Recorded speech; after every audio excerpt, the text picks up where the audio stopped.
The alarm clock shatters the pre-dawn silence at 3:45 a.m., December 7th, 1941. Two young American soldiers stir inside a canvas tent pitched on a windswept ridge 526 feet above the Pacific Ocean. The air carries the scent of tropical vegetation mixed with diesel fuel from the massive trucks parked nearby. Trucks that house America's most secret weapon. Private Joseph Lockard, 19 years old, rubs sleep from his eyes and reaches for his .45 caliber pistol. Born in the coal country of Pennsylvania, Lockard has already earned a reputation as the best radar operator in the signal company aircraft warning Hawaii. His bunkmate, Private George Elliott Jr., 22, from New Jersey, stretches nervously. Elliott has only 3 months of radar experience, barely enough to understand the green blips that dance across the 5-inch oscilloscope screen.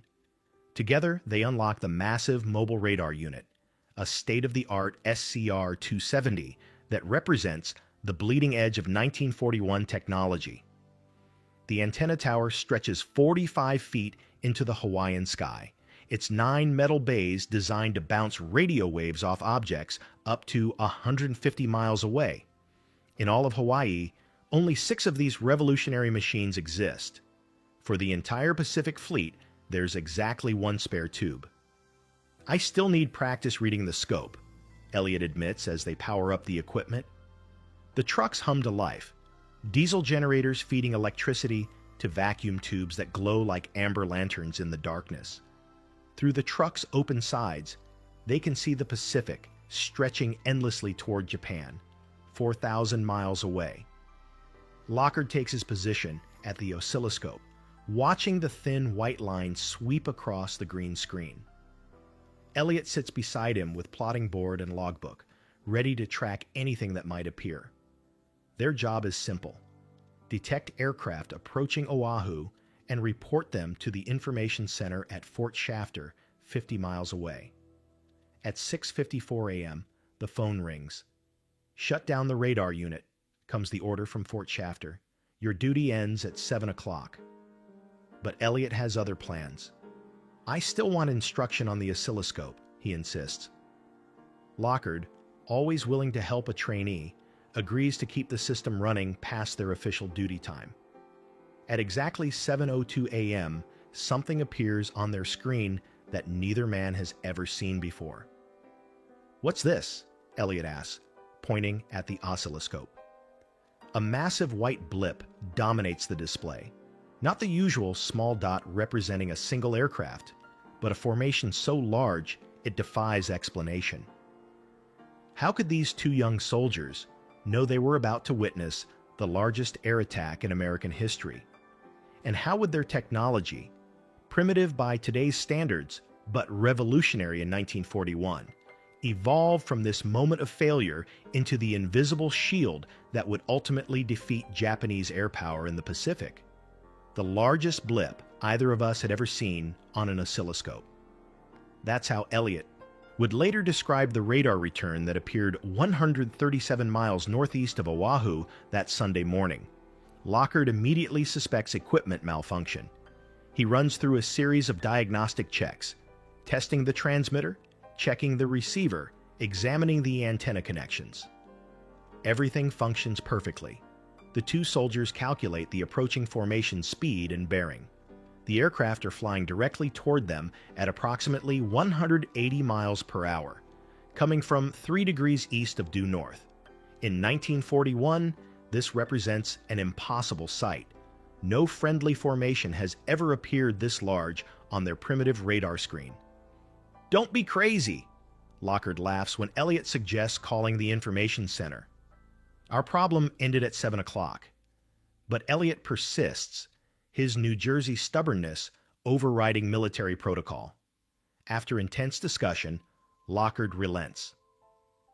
"Well, go ahead and send it in if you like." Elliott tries the tactical telephone line. No answer. The 5 plotters at Fort Shafter's information center have left for breakfast. He switches to the administrative line, reaching switchboard operator Private Joseph McDonald. "I need someone in charge to call us back as soon as possible," Elliott explains nervously, describing the massive radar return approaching Oahu. This is unlike anything we've seen before. At 7:20 a.m., the phone rings. Lieutenant Kermit Tyler, a 28-year-old pilot learning fighter direction procedures, has been located. This is only Tyler's second shift in the information center. He's essentially as green as Elliot when it comes to radar operations. Lockard takes the call, explaining the unprecedented radar contact. But Tyler remembers something from his drive to Fort Shafter that morning. Hawaiian radio station KGMB had been playing music without commercial interruption. A friend had once told him, "This happens when B-17 bombers fly in from the mainland, using the radio signal for navigation." "Well, don't worry about it," Tyler tells the radar operators. Lockard wants to shut down immediately, but Elliot insists they continue tracking the formation. "I still wanted instruction on using the oscilloscope, and the incoming flight presented a perfect opportunity." For the next 17 minutes, they watch the massive blip grow larger as it approaches Oahu. The formation maintains course and speed, now clearly visible as the largest air attack anyone has ever tracked on radar. At 7:39 a.m., the aircraft disappear behind the mountains surrounding Opana Ridge, vanishing into the radar's permanent blind spot just 22 miles from the coastline. Elliot and Lockard pack up their equipment, waiting for the truck that will take them back to Kawailoa Base Camp for breakfast. They have no idea they've just tracked 183 Japanese aircraft, 49 high-level bombers, 40 torpedo bombers, 51 dive bombers, and 43 fighters, approaching Pearl Harbor for the most devastating surprise attack in American history. Halfway back to camp, they pass a stake-body truck speeding toward Opana Point, filled with soldiers wearing World War I doughboy helmets and carrying full combat gear. Elliot and Lockard honk their horn and slow down, trying to ask what's happening. The soldiers blow their horn in response and race past without stopping. At Kawailoa, they find soldiers gathered in clusters, staring at the sky. Black smoke billows on the horizon, rising from the direction of Pearl Harbor. The base radio crackles with emergency broadcasts. "Air raid Pearl Harbor. This is no drill." Lockard and I looked at each other, Elliot later recalled. At that moment, we knew that the flight we tracked at Opana was the Japanese attack force. The two radar operators have just experienced America's greatest intelligence failure. Despite having revolutionary early warning technology and 55 minutes of advance notice, the attack proceeds exactly as planned. Over 2,400 Americans die that morning. The Pacific Fleet lies in ruins. But this moment of failure contains the seeds of transformation. The same radar technology that failed to prevent Pearl Harbor will evolve into something the Japanese never anticipated: an integrated defense network so sophisticated that by 1945, their aircraft won't be able to approach American forces without immediate detection and interception. The primitive SCR-270 that Elliot and Lockard operated, with its 5-inch green screen and manual plotting, represents just the beginning. Within 4 years, American radar will undergo a revolution that transforms it from a curiosity dismissed by senior officers as an elaborate toy into the invisible shield that dominates Pacific skies. Japanese pilots who attacked Pearl Harbor with complete surprise will find themselves flying into carefully orchestrated defensive patterns, guided by radar operators who can track dozens of aircraft simultaneously. The same technology that allowed 183 enemy aircraft to approach undetected will eventually make it impossible for even a single Japanese plane to reach American ships without running a gauntlet of radar-directed fighters and proximity-fused anti-aircraft shells. But how did America accomplish this transformation? How did the nation that missed the most important radar warning in history build the most sophisticated air defense network the world had ever seen? The answer lies in the bitter lessons learned from Elliot and Lockard's experience. and in the determination to ensure that no American force would ever again be caught by surprise. April 16, 1945. The destroyer USS Laffey cuts through calm Pacific waters 30 miles northwest of Okinawa, her radar masts rotating endlessly against the dawn sky. In her Combat Information Center, radar operators hunched over glowing screens represent the evolution of everything Elliott and Lockard pioneered 4 years earlier. Gone are the primitive 5-inch oscilloscopes with their single green line. Laffey's CIC teams monitor multiple radar systems simultaneously: air search, surface search, and fire control radars that can track dozens of targets while automatically directing guns to intercept them. The ship carries 300 rounds of revolutionary VT proximity fuse ammunition, shells equipped with tiny radar sets that explode when they detect aircraft nearby. At 8:08 a.m., Laffey's air search radar detects the impossible: more incoming aircraft than the operators can count, approaching from the north. These represent the spearhead of Kikusui No. 3, the third massive kamikaze attack on American forces off Okinawa. A total of 165 suicide aircraft and 150 conventional attackers are converging on the American fleet. But this time, the story unfolds differently than Pearl Harbor. Request immediate combat air patrol. Laffey's fighter direction officer calls to escort carrier Shamrock Bay. 4 FM-2 Wildcats scramble immediately, racing toward the destroyer at maximum speed. Additional combat air patrol launches from multiple carriers, a coordinated response impossible in 1941, but routine by 1945. Commander Frederick Becton, Laffey's commanding officer, studies the radar displays with calm professionalism. A veteran of 4 previous battle engagements, Becton has learned that radar-guided defenses work best when ships maintain steady courses to maximize their firepower rather than attempting radical evasive maneuvers. At 8:30 a.m., the first Japanese aircraft appear visually, a single Aichi D-3A Val dive bomber conducting reconnaissance. Laffey's twin 5-inch gun mounts, guided by radar fire control, immediately take the aircraft under fire. The Val jettisons its bomb and flees, but the message is clear. American ships now possess radar-directed gunfire accurate enough to threaten aircraft at maximum visual range. 4 more Vals approach in coordinated attack formation, splitting into pairs to attack from multiple angles. This represents classic kamikaze tactics designed to overwhelm primitive radar systems like the SCR-270, but Laffey's integrated defense network handles multiple targets with mechanical precision. Mount 51 and 52.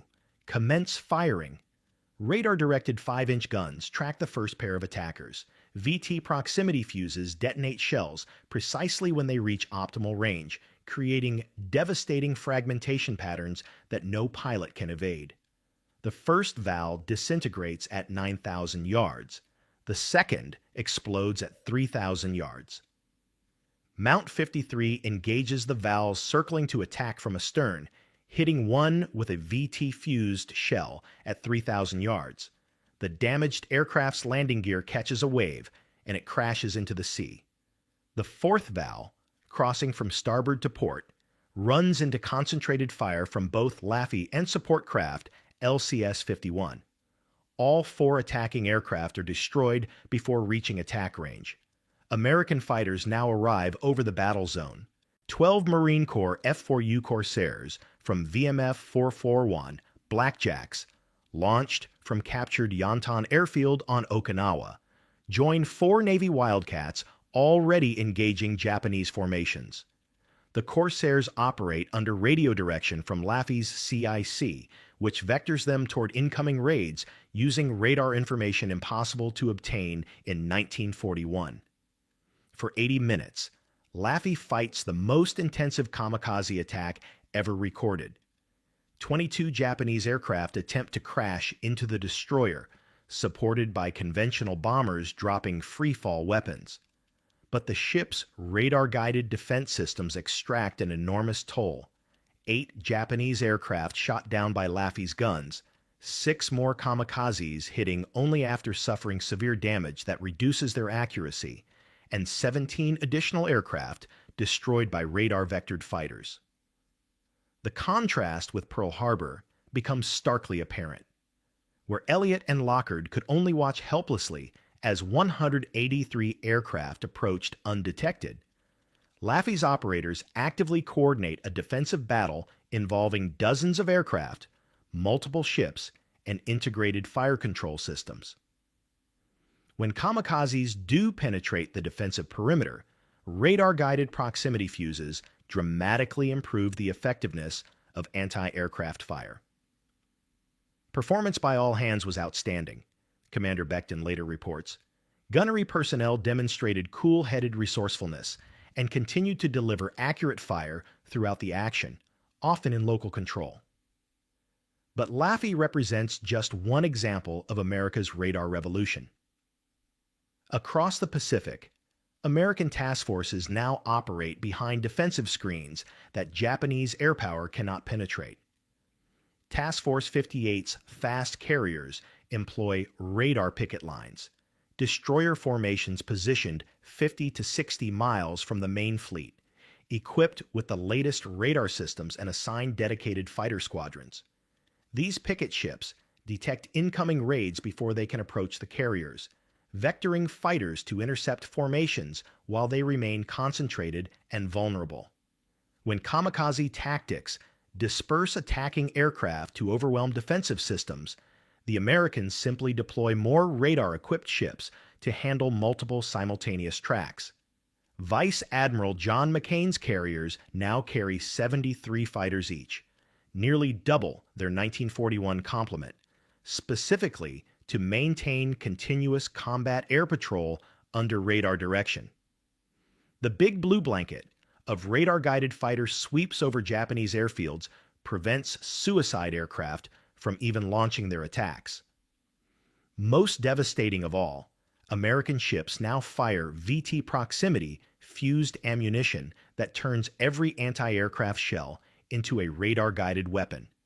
These revolutionary projectiles, carrying tiny radar sets that detonate when aircraft approach within lethal range, increase the effectiveness of anti-aircraft fire by 300 to 500% over conventional shells. Japanese pilots, trained to expect the ineffective anti-aircraft fire they encountered early in the war, find themselves flying into perfectly timed explosive patterns that seem to anticipate their exact position.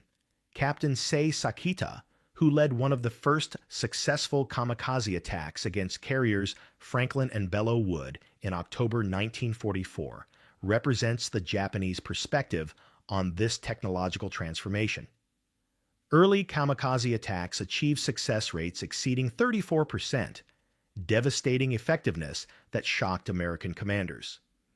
But by Okinawa, radar-guided defenses have reduced kamikaze success rates to just 12%, despite increasingly desperate Japanese tactics. The invisible revolution that began with Elliott and Lockard's primitive SCR-270 has culminated in integrated defense networks that make Pearl Harbor-style surprise attacks impossible. American radar operators, once helpless observers tracking incoming attacks, now serve as the nerve center of coordinated defensive systems that can engage multiple threats simultaneously while directing fighters, ships, and anti-aircraft guns with mechanical precision. The same technology that failed America on December 7, 1941, has become Japan's worst nightmare, an electronic shield that transforms the Pacific into an American lake where no enemy aircraft can operate without immediate detection and engagement. By war's end, Japanese air power, once capable of ranging freely across the Pacific to deliver devastating surprise attacks, has been reduced to desperate kamikaze missions that achieve minimal success against radar-guided defenses. The transformation is complete. America's greatest intelligence failure has become the foundation for the most sophisticated air defense network in military history. Joseph Lockard never forgot the morning he tracked Pearl Harbor's attackers to their target. awarded the Distinguished Service Medal, and hailed as the Hero of Pearl Harbor by the Associated Press, he used his radar expertise to serve throughout the Pacific War as a commissioned officer. The scared 19-year-old private, who desperately tried to warn Fort Shafter, became a seasoned radar instructor, training thousands of operators in the technology that would dominate Pacific skies. George Elliott Jr. served in the Army until 1945, then took his electronics knowledge to New Jersey Bell Telephone, where he worked for 33 years before retiring. The man who insisted on extra oscilloscope training that fateful December morning helped build America's post-war telecommunications network, technology directly descended from wartime radar innovations. Even Kermit Tyler, the officer who dismissed their crucial warning, completed a distinguished military career. Despite being called before multiple boards of inquiry, Tyler was cleared of any wrongdoing and eventually retired as a lieutenant colonel. He later reflected that his Pearl Harbor experience taught him the critical importance of taking every radar contact seriously, a lesson America absorbed completely. But the most profound transformation occurred in American military doctrine itself. The radar networks that saved ships like USS Laffey became the foundation for integrated air defense systems that protected American forces throughout the Pacific Campaign. By 1945, Japanese pilots faced an invisible web of detection that made surprise attacks virtually impossible. Radar picket ships, combat information centers, and proximity-fused ammunition created defensive capabilities that Elliott and Lockard could never have imagined. Consider the numbers. During the 4 months following the first kamikaze attacks in October 1944, American radar-guided defenses reduced Japanese attack effectiveness from devastating early war successes to manageable tactical problems. By Okinawa, radar-directed fighter interceptions and anti-aircraft fire were destroying Japanese formations before they could reach their targets. The VT proximity fuse alone, essentially a miniature radar system inside every anti-aircraft shell, represented a technological leap comparable to the difference between Elliott's primitive oscilloscope and modern air traffic control systems. These radar-guided projectiles meant that American gunners no longer needed direct hits to destroy attacking aircraft. Near misses became lethal, turning the sky around American ships into a deadly mesh of precisely timed explosions. Perhaps most importantly, America learned to integrate its radar technology with human decision-making. The isolation that doomed Elliott and Lockard's warning, two young soldiers with revolutionary information but no institutional support, was replaced by sophisticated command structures where radar intelligence flowed instantly to commanders who understood its significance. Task Force 58's combat information centers represented the culmination of this evolution. Where Elliott and Lockard struggled to convince a single lieutenant that their contact was significant, CIC teams by 1945 coordinated responses involving hundreds of aircraft, dozens of ships, and thousands of personnel, all guided by radar information processed and distributed in real time.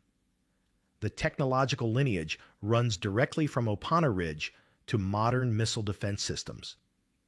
The same principles that protected Allied ships in 1945, early warning, integrated response, and automated engagement, form the backbone of today's air defense networks.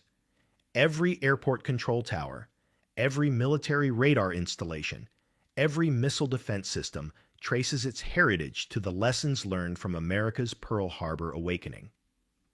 Modern conflicts continue to validate the fundamental insight Elliott and Lockard's experience provided.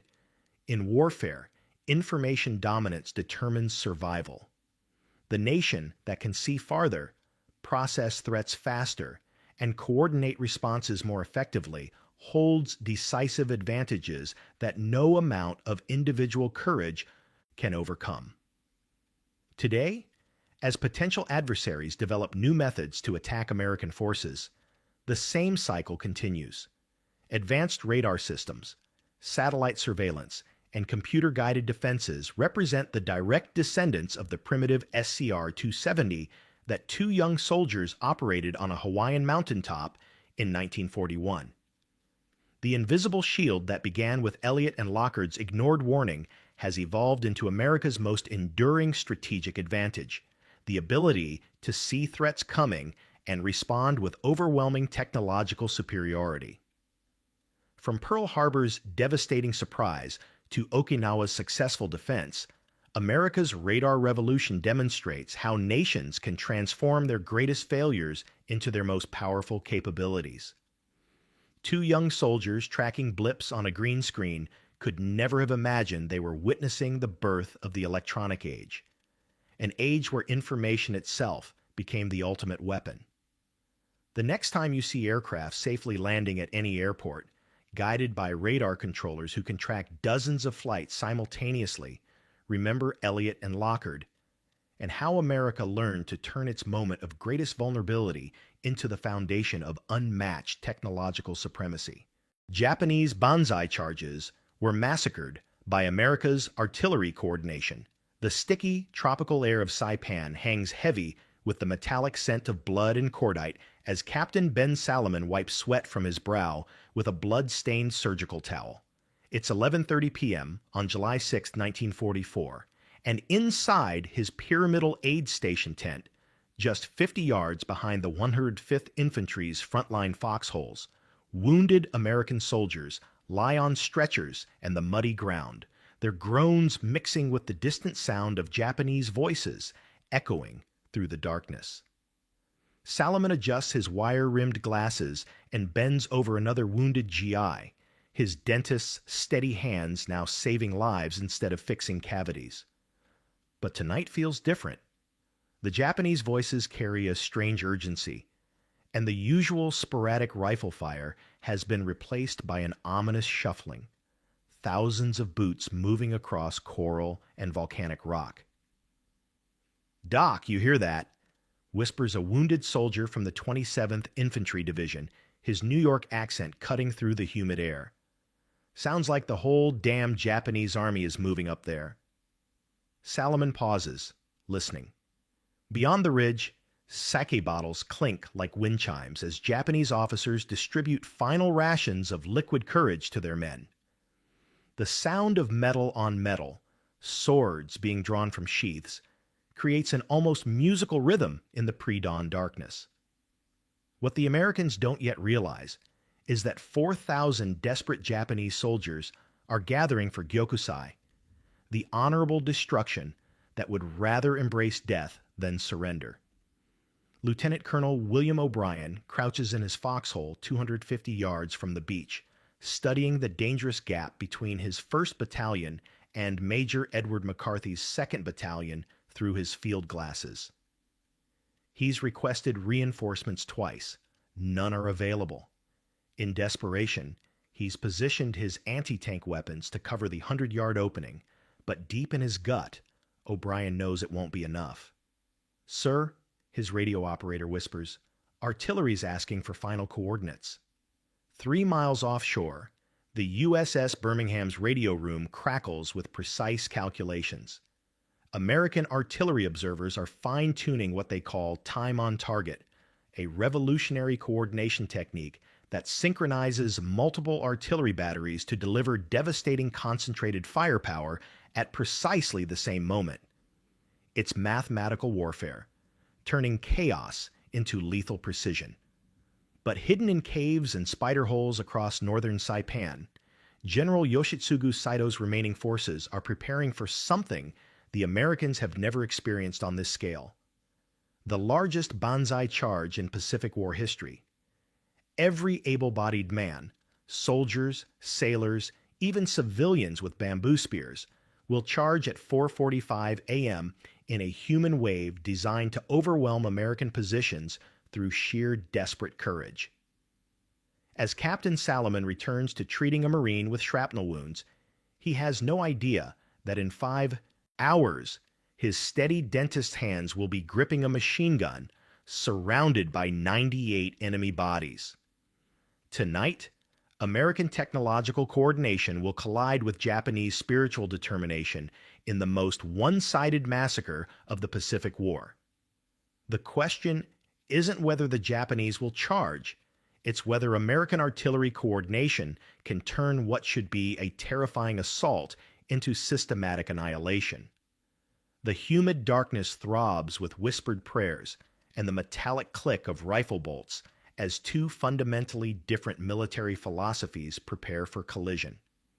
In the American foxholes, soldiers adjust their equipment with the methodical precision of industrial warfare, checking ammunition counts, testing radio frequencies, coordinating overlapping fields of fire.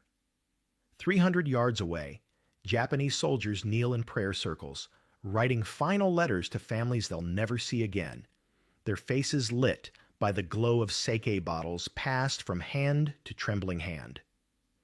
Major Edward McCarthy huddles over his field radio, his voice cutting through static. Fire Direction Center, this is Tango 26. Request confirmation on concentration Charlie 7. The response comes back immediately. Coordinates locked, firing solutions calculated, multiple battery positions synchronized for maximum effectiveness. This is the American way of war. Technological coordination turning individual units into a single, devastating weapon system. But the Japanese are preparing for something entirely different. In a limestone cave 500 yards north of the American lines, General Saito's final conference is ending. The wounded, feeble commander has chosen death over defeat, but not before ordering every surviving defender to participate in one final Gyokusai.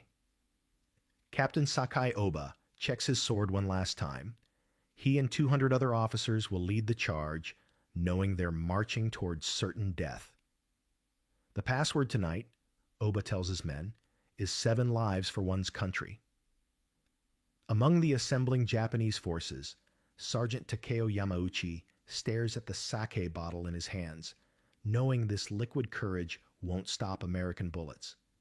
A former Russian language student who secretly admires Soviet communism, Yamauchi understands military tactics well enough to recognize suicide when he sees it.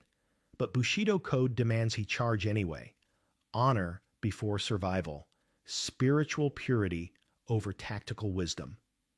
In his aid station, Captain Salomon suddenly notices the change in sound. The random Japanese chatter has organized into rhythmic chanting. Tenno Heika Banzai, Tenno Heika Banzai. Long live the Emperor. The voices are getting closer, and there are thousands of them. Get those wounded men ready to move, Salomon orders his medics. His instincts, honed by months of frontline surgery, are screaming danger. 3 miles behind the front lines, American artillery crews are performing calculations that would revolutionize warfare. Battery commanders study their firing tables, calculating precise flight times for shells fired from different distances. When the call comes, every artillery piece, from 75 Misober's pack howitzers to massive 125mm guns, will deliver their shells to arrive at exactly the same instant. It's called time on target, and it transforms scattered artillery into a single, devastating weapon. Artillery observer Captain Louis Ackerman crouches in a forward observation post, field telephone pressed to his ear. "Bernie, you getting the coordinates?" he asks Captain Bernard Toth. "Because when this thing kicks off, I'm going to need you to drop it right on top of us." "How close?" Toth's voice crackles through the static. "Danger close, 75 yards from friendly positions." The mathematics of death are being calculated in real time. Shell trajectories, blast radii, fragmentation patterns, all coordinated to create an invisible wall of steel and high explosive that will make the front lines of Saipan the most lethal 1,000 yards in the Pacific. Meanwhile, the Japanese assembly continues with religious fervor. Walking wounded lean on bamboo crutches, their bandages soaked with blood and sweat. Civilians, men, women, even children, clutch sharpened sticks and broken bottles, their eyes wide with propaganda-induced terror of American brutality. They believe capture means torture and death, making this suicidal charge their only honorable option. The contrast couldn't be starker. American preparation focuses on coordination, communication, and technological advantage. Radio operators synchronize watches to the second, artillery crews adjust elevation with mathematical precision, and infantry coordinates interlocking fields of fire. Every element works together like components in a vast, lethal machine. Japanese preparation is spiritual and emotional. Officers burn personal letters and family photographs. Soldiers distribute their few remaining possessions, and everyone participates in final prayers to ancestors. They're not preparing for battle. They're preparing for sacred death, believing their sacrifice will somehow delay American victory and honor their emperor. At 3:30 a.m., the Japanese begin their final approach. Through his night glasses, Lieutenant Colonel O'Brien watches thousands of shapes moving through the darkness, a human river flowing toward his thin defensive line. The sound is unlike anything he's experienced. The shuffle of feet, the clink of equipment, and underneath it all, a low humming as thousands of men chant prayers for honorable death. Jesus Christ, O'Brien whispers to his radio operator. There's got to be 4,000 of them. His message reaches every American position within minutes, triggering the most precise artillery coordination in Pacific War history. Battery commanders check their watches, adjust final calculations, and wait for the signal that will turn mathematical theory into devastating reality. In his aid station, Captain Salomon hears the approaching chant growing louder, his hands steady as he loads another wounded soldier onto a stretcher, but his mind is racing. The dentist, who wanted to be an infantry officer, is about to get his wish in the most horrific way possible. The stage is set for collision. Japanese spiritual determination versus American technological coordination. 4,000 desperate men charging toward mathematical annihilation. At 4:44 a.m., everything changes. The explosion of sound at 4:45 a.m. shatters the tropical night like the world is ending. Tino Heika Banzai, Tino Heika Banzai. 4,000 Japanese voices scream in unison as the largest Banzai charge in Pacific War history erupts from the darkness. Officers wave their ancestral swords above their heads, their silhouettes backlit by the first hint of dawn, leading waves of desperate soldiers, walking wounded on crutches, and terrified civilians clutching bamboo spears.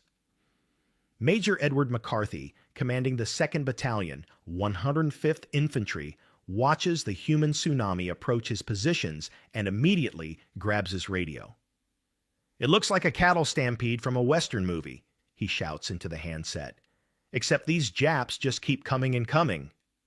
The first wave hits the gap between O'Brien's and McCarthy's battalions, like water flowing through a broken dam. Japanese soldiers pour through the 100-yard opening, screaming, firing from the hip, bayonets glinting in the pre-dawn light.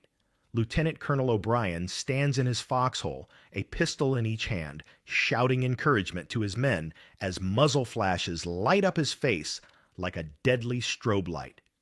"Hold your ground! Don't give them an inch!" But this isn't just chaos. This is American coordination in action. Captain Bernard Toth's voice crackles through the artillery radio network. "Fire mission, concentration. Charlie 7, all batteries, stand by for time on target." Across 3 miles of Saipan's western coastline, 18 American artillery batteries receive identical firing solutions. Mathematics calculated in advance now becomes devastating reality. Battery commanders check their synchronized watches. Time on target in 30 seconds. 15 seconds. 5, 4, 3, 2, 1, fire. The night explodes. 144 artillery shells, from 75mm pack howitzers to massive 155mm guns, launch simultaneously from positions scattered across southern Saipan. Different trajectories, different flight times, but identical arrival time. Exactly 47 seconds after launch, every shell will detonate in a concentrated area just 75 yards in front of American positions. Tech Sergeant John Polakowski, crouched in his foxhole as Japanese soldiers stream past, watches in amazement. It reminded me of a circus ground, or maybe Yankee Stadium. The crowd just milled out on the field, pushing and shoving and yelling. There were so many of them you could just shut your eyes and pull the trigger, and you'd be bound to hit 3 or 4 with one shot. Then the American artillery arrives. The concentrated barrage doesn't just kill, it disintegrates. High explosive shells detonate in perfect synchronization, creating an invisible wall of steel fragments and concussion that shreds everything within a 200-yard radius. Japanese soldiers charging at full speed simply vanish in the explosions.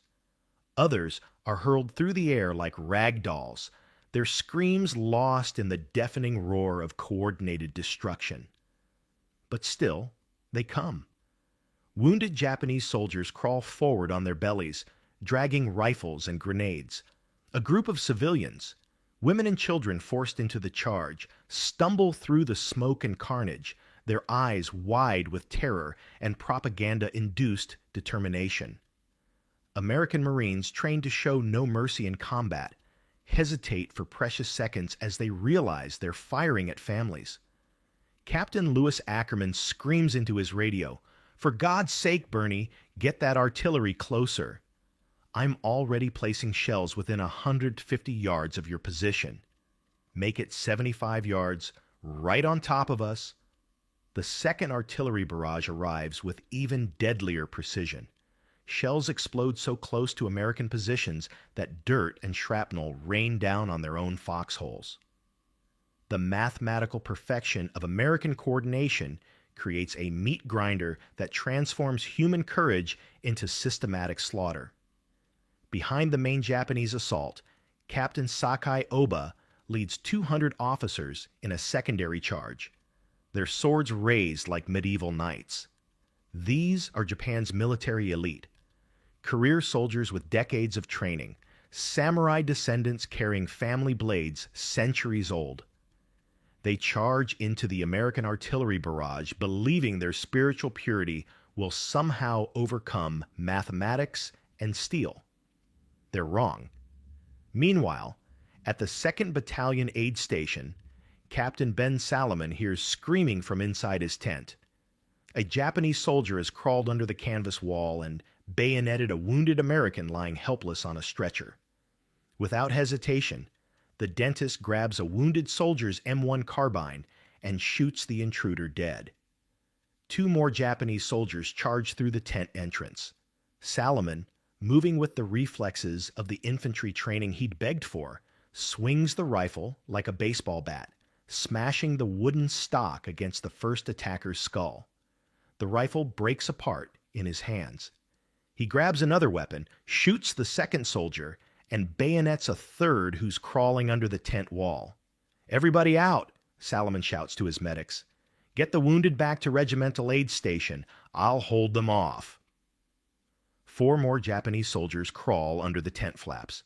The dentist, who wanted to be a warrior, kills them with rifle, bayonet, and bare hands. His wire-rimmed glasses are shattered. His shirt is torn, and blood, both his own and the enemy's, covers his hands. Outside the tent, the Japanese charge has penetrated deeper into American positions than anyone thought possible. Despite the devastating artillery, sheer numbers and suicidal determination have carried hundreds of attackers past the front lines. They're now assaulting the Marine artillery batteries positioned behind the infantry. Marine gunners abandon their normal indirect fire missions and start shooting their 105mm howitzers point blank into the oncoming waves of Japanese troops. Line of sight, directly into the oncoming waves, as one survivor later described it. The massive artillery pieces, designed to lob shells miles away, become the world's largest shotguns, firing high explosive rounds directly into human targets at ranges of less than 100 yards. The sound is indescribable. The crack of rifle fire, the boom of point-blank artillery, the screams of wounded and dying men in two languages, and underneath it all, the continuous chanting of Tenno Heika Banzai from Japanese soldiers who keep charging even as their comrades are blown apart around them.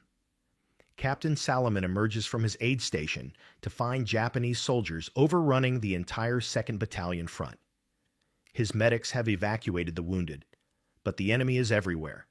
Without hesitation, he runs to a .30 caliber water-cooled machine gun whose crew has been killed and begins firing steady, methodical bursts into the attacking Japanese. The dentist has become a one-man fortress. For the next 6 hours, as dawn breaks over Saipan and the American artillery continues its systematic destruction of the Japanese charge, Ben Salomon moves his machine gun 4 separate times to maintain the best fields of fire.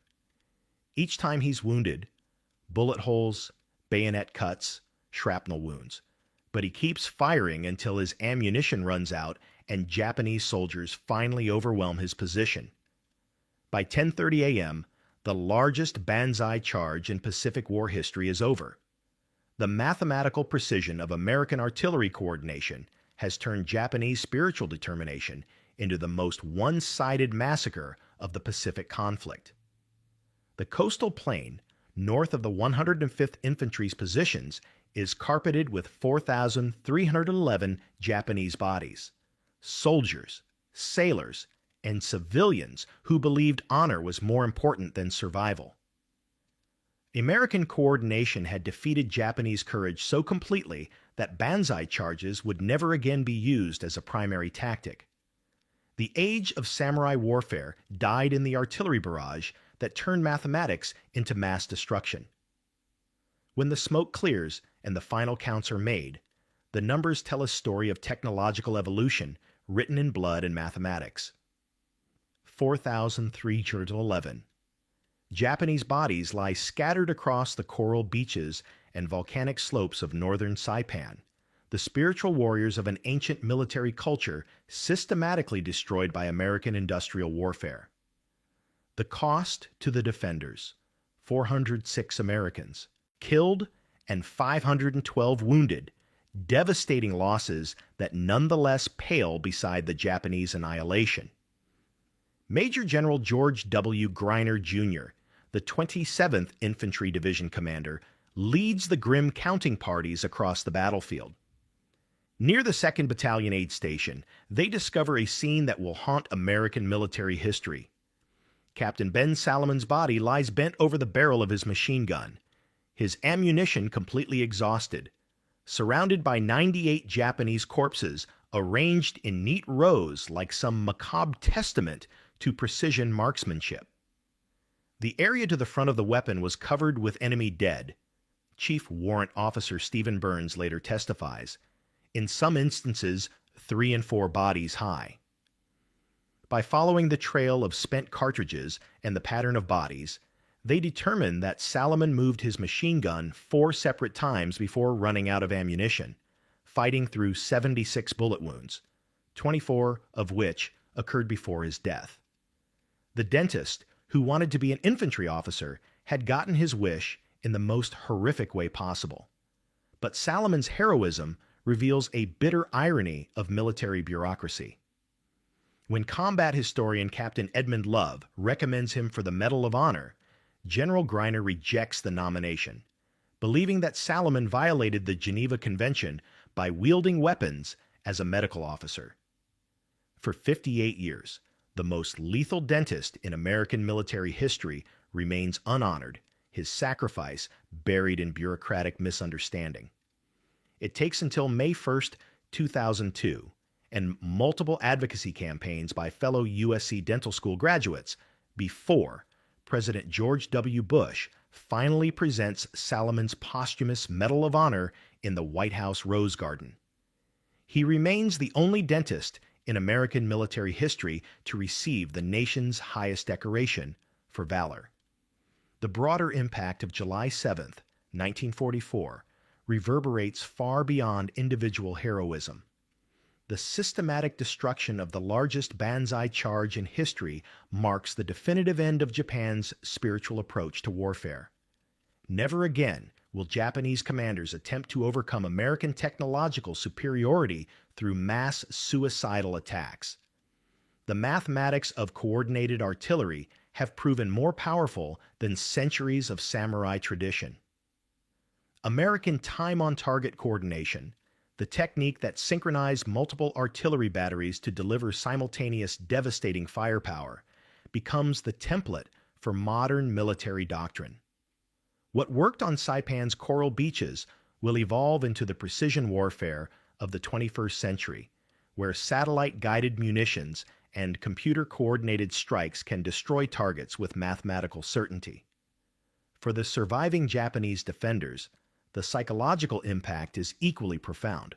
Sergeant Takeo Yamauchi, who played dead in his foxhole during the charge, later reflects, "We were real soldiers, real men. We did not want to be slaughtering what was left of the women, children, elderly, and infirm left in Japan." The systematic destruction of their comrades' forces even dedicated Japanese soldiers to question the wisdom of spiritual warfare against technological superiority. The strategic consequences prove equally decisive. With Saipan secured by July 9th, American B-29 superfortresses begin operating from the island's airfields, bringing Japan's home islands within bombing range for the first time. The coordinated artillery barrage that destroyed the Banzai charge directly enables the bombing campaigns that will ultimately force Japan's surrender. Modern military analysts studying the Battle of Saipan identify July 7, 1944, as the moment when industrial warfare definitively defeated traditional military culture. The same technological coordination principles, synchronized timing, mathematical precision, overwhelming concentrated firepower, now guide everything from GPS-guided artillery to drone swarm attacks. Yet the human cost remains staggering. The Japanese civilians forced to participate in the Banzai charge, men, women, and children terrorized by propaganda into believing American capture meant torture and death, represent warfare's ultimate tragedy. Their bodies, mixed among the soldiers on Saipan's beaches, remind us that technological superiority doesn't eliminate war's fundamental horror. It only makes the killing more efficient. Captain Ben Salomon's machine gun, surrounded by 98 enemy bodies, stands as a testament to individual courage within systematic warfare. The dentist who became a warrior proved that even in an age of technological coordination, personal heroism still matters. His 58-year wait for recognition reminds us that bureaucracy often fails to understand the very heroism it's supposed to honor. The Banzai charge died on Saipan's coral beaches, killed by American mathematics. But the human stories of courage, sacrifice, and the terrible cost of war continue to resonate 80 years later, reminding us that behind every military technological advancement lie individual human beings who paid the ultimate price for victory. Subscribe for more untold stories of how technology and human courage shaped World War II's most decisive moments. What other obsolete military tactics were destroyed by American innovation? Let us know in the comments what WW2 technological game changers you want us to explore next.